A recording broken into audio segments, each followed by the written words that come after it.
ನಂಬಿಡಿ sir, ದೇವ್ರು ನಿಮ್ಮನ್ನ ಚೆನ್ನಾಗಿಟ್ಟಿರ್ಬೇಕು sir.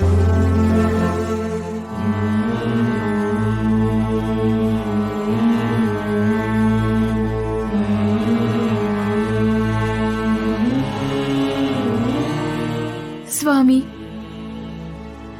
ಯಾಕೆಷ್ಟು ಸಮಸ್ಯೆನ ಕೊಡ್ತಿದ್ಯಾ ಅಂತ ಕೇಳ್ತಿಲ್ಲ, ಪರಿಹಾರನ ಕೂಡ ತೋರ್ಸು ಅಂತ ಬೇಡ್ಕೋತಿದ್ದೀನಿ.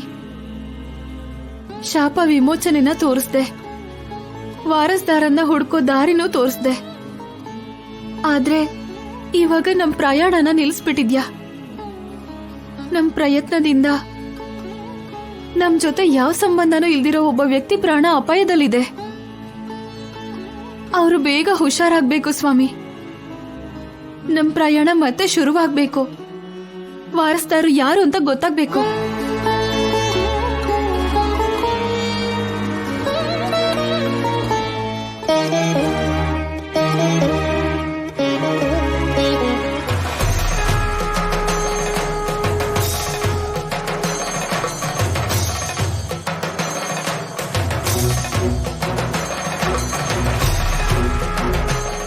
ಸರ್, ಇವಾಗ ಹೇಗಿದ್ದೀರಾ? ದೇವ್ರ ದಯೆಯಿಂದ ನೀವು ಹುಷಾರಾಗಿದ್ದೀರಾ ಸರ್. ನಿಮ್ಗೇನಾಗುತ್ತೋ ಅಂತ ಎಲ್ಲರೂ ತುಂಬಾ ಭಯ ಪಟ್ಟಿದ್ವಿ ಸರ್.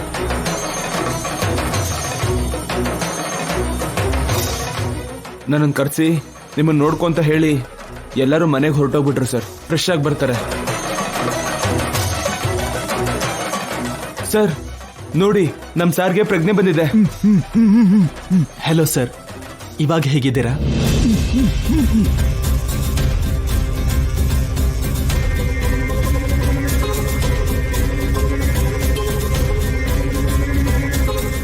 ಏನಾಯ್ತು ಸರ್?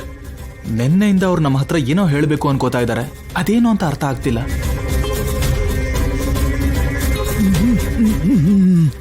ಆ ಸ್ಕೆಚ್ ಬಗ್ಗೆನೇನಾ ಸರ್? ಅದಿಲ್ಲ ಸರ್, ಯಾರೋ ತಗೊಂಡು ಹೋಗಿದ್ದಾರೆ. ಪರವಾಗಿಲ್ಲ ಸರ್, ನೀವು ಹುಷಾರಾದ್ಮೇಲೆ ಮತ್ತೆ ಬಿಡಿಸ್ಬೋದು.